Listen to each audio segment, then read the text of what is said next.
So this series will talk about the security and permissions. The image that you see on the screen is an inverted pyramid showing you different types of sharing options available within Salesforce and how they open up the access. So OWDs is at the bottom of this inverted pyramid, which is the most limiting level of access. And then manual sharing sits at the top, which opens up the access to the maximum.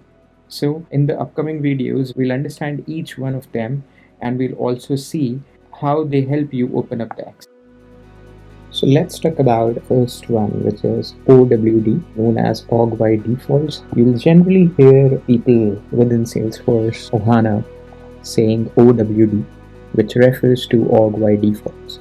So what org wide defaults basically mean? So as the name suggests, so for the whole org, for the Salesforce org, which you are currently looking at, this is a default for that particular org. So there are three types of settings that you can use here: private, public read only, and public read write.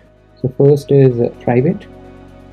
So private basically means only the record owner has access to that particular record and nobody else. So that refers to as private. Then next you have public read only.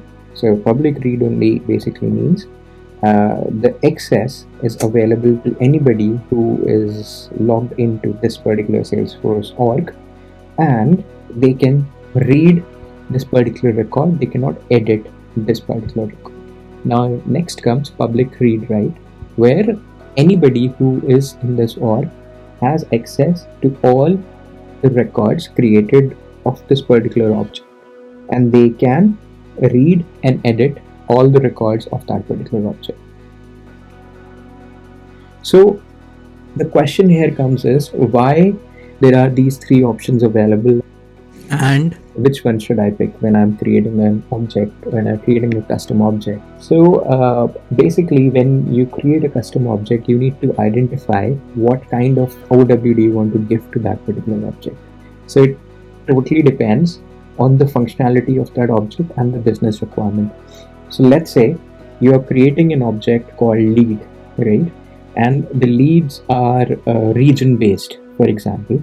So let's say there are leads for Asia region, then EU region, and then US region.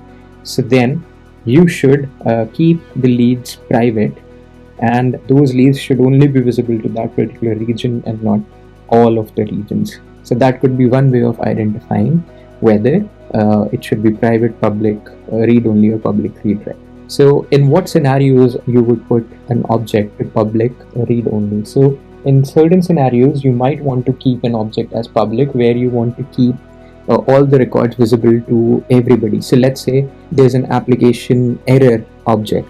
Then you would like that particular object to be, let's say, public read only to everybody. So like what kind of errors that have come into the org of late. So that could be one object which you can make public read only. Then what could be public read write? So right, there could be certain objects which could be public read and write as well, which, let's say, accounts.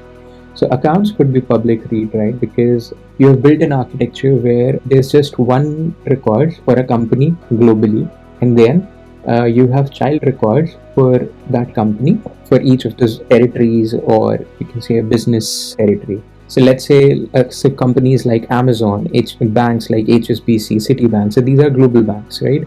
So basically like an account for Citigroup, there's just one account for Citigroup across the globe in your org, and everybody, be it an Asia sales team person, EU sales team person, US sales team person, they are using the same account.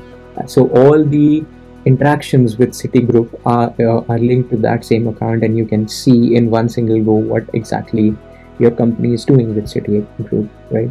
So this is one of the examples to understand how and where you can use either of these three. So OWD refers to org wide defaults. And how do we go and see OWD? So we go to our favorite place, setup. So for OWD, you need to go in sharing settings, and click on sharing settings, and you would see a screen like this, right? Here what you see is like for the lead object, which is a standard object, it says default internal access as public read write transfer. For any standard object, these accesses are set up by default and you can modify them based on your business requirement. Like for lead, it is currently public read write and transfer. We can set it to private.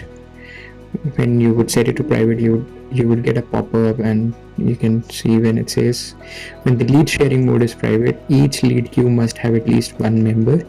If you are using lead queues, please confirm in lead setup that each queue has a member, right? So basically it is saying that if you are making it private, then each lead queue should have a member, otherwise they would not be able to see the leads. So similarly, let's talk about our custom object, which is student.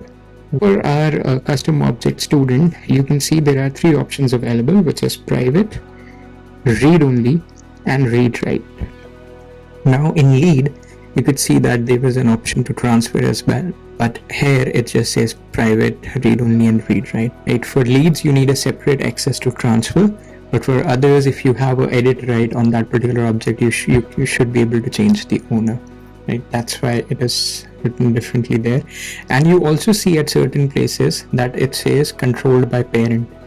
Why does it say so? Because this is a child object of a master detail relationship, hence it is controlled by parents. So that way you can set up. So currently our object is public read write. We can set it to public read only, or we can set it to private as well, right? So that's how you go and manage your org-wide defaults in Salesforce.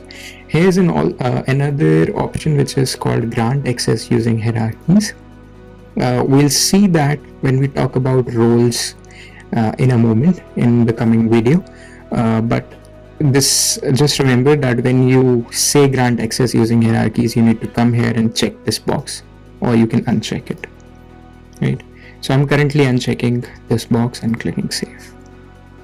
If you have any questions, you can join the QA session, which happens every Friday 3 to 4 p.m. GMT, which is 7:30 to 8:30 IST. And please drop in your comments, feedback, and any questions in the comment section, and I'll get back to you.